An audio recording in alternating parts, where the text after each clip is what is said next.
Assalamualaikum warahmatullahi wabarakatuh. Kami dari kelompok 2 akan mempresentasikan makalah kami tentang proses intelijen bisnis dan tantangan menghadapi era digitalisasi. Sebelumnya perkenalkan, saya sendiri Emil Kurniawan S. Selanjutnya saya ada Pak Luger Amando. Saya Bobi Cipta Perdana. Saya Pundit Valianto. Saya Emilia Barawika. Saya Desi. Saya Novia Ganini Putri Saragi. Kami dari kelas MJ 804, dosen Pak Yusuf Setiadi. Baiklah, langsung saja kami akan mempresentasikan makalah kami. Silakan Mas Kautsar. Terima kasih Mas. Yang pertama, latar belakang. Ini kemajuan teknologi informasi di era globalisasi, mendorong transformasi bisnis, dan meningkatkan persaingan, serta menghasilkan volume data besar yang mempengaruhi kualitas informasi. Di era digital ini, perusahaan mengelola data dalam jumlah besar yang melebihi kemampuan manusia, sehingga dibutuhkan waktu dan alat bantu untuk menganalisisnya menjadi keputusan bisnis, menurut Vexelis di tahun 2011. Perubahan menuju ekonomi digital ditandai oleh meningkatnya penggunaan internet global yang mendorong pergeseran bisnis tradisional ke arah digital, termasuk komunikasi hingga transaksi.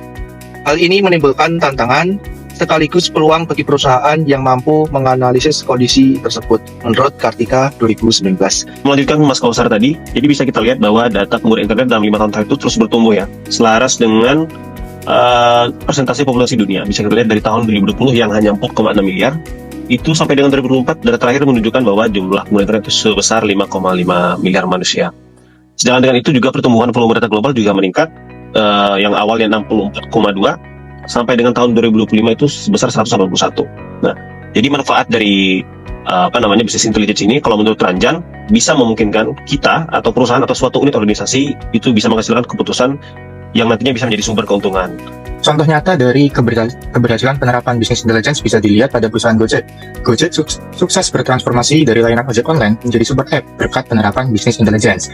Strategi utama yang digunakan Gojek adalah penggunaan analisis big data, yang diantaranya untuk memahami perilaku pengguna, penggunaan algoritma untuk memprediksi permintaan, dan otomatisasi layanan untuk efisiensi. Dan hasilnya, Gojek mencatat jutaan pengguna aktif dan pertumbuhan signifikan kendaraan driver serta merchant. Sistem kendali operasi terpadu yang gagal diterapkan oleh Garuda Indonesia pada awal tahun 2000-an untuk memantau operasi penerbangan atau gabungan sistem yang memantau perjalanan pesawat, penjadwalan awak kabin, serta manajemen penumpang. Gagal karena yang pertama ketidaksinkronan data sistem lama dan baru. Kemudian human error SDM hanya memasukkan data terbaru ke dalam ke sistem baru tanpa memperbarui sistem lama, kemudian menyebabkan inkonsistensi data dan kurangnya pelatihan SDM. Dan dampaknya, yang pertama ada jadwal kru dan pilot kacau, pilot sakit dan tetap dijadwalkan. Kemudian kompensasi dan reputasi perusahaan menurun. Selanjutnya pelajaran perlu adanya perancangan matang, pelatihan SDM dan manajemen perubahan dalam implementasi BI. Untuk tantangannya utamanya yaitu, dan harus dipahami dari para praktisi big data adalah bahwa mereka harus dapat memanfaatkan sekumpulan data yang luas atau besar, terperinci dan beragam untuk menghasilkan materi atau kesimpulan yang signifikan dan dapat ditindaklanjuti berkaitan dengan proses bisnis perusahaan. Cara mengatasi masalahnya, kesuksesan bisnis intelligence. Menurut pada Pali 2009, keberhasilan BI bukan semata karena teknologi yang canggih, tetapi harus ditopang oleh organisasi yang siap dan proses yang matang. Ketiga dimensi ini saling terkait dan harus dikembangkan secara seimbang agar BI benar-benar berjalan tanpa masalah dan memberikan nilai bagi bisnis. Baik, kalau kita analogikan keseimbangan antara dimensi organisasi, teknologi, dan proses terhadap keberhasilan BI ini seperti tripod kamera. Bayangkan sebuah tripod yang menopang kamera. Jika salah satu kaki lebih pendek atau lemah, maka kamera akan goyah atau jatuh.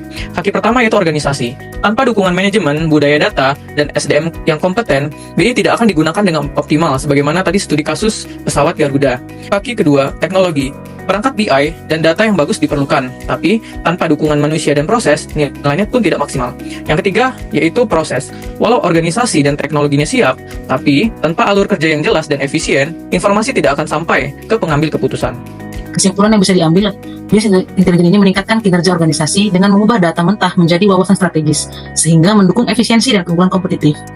Kesuksesan BI dapat ditentukan oleh 3 dimensi, organisasi, proses, dan teknologi. Rekomendasi yang dapat kami berikan di sini adalah yang pertama ada outcome umum, yaitu peningkatan pemahaman strategis, stakeholder dan pelaku usaha perlu menyadari pentingnya BI untuk dalam pengambilan keputusan berbasis data. Dan ada juga akselerasi transformasi digital, di mana BI menjadi landasan dalam mendorong digitalisasi di berbagai sektor industri. Lalu ada outcome khusus, di mana strategi BI yang tepat sasaran, perusahaan disarankan merancang strategis BI yang selaras dengan tujuan bisnis. Lalu ada literasi data karyawan, dengan perlu adanya pelatihan penggunaan BI tools seperti Table atau Power BI guna meningkatkan kompetensi SDM. Sekian presentasi dari kami kelompok 2. Terima kasih Pak.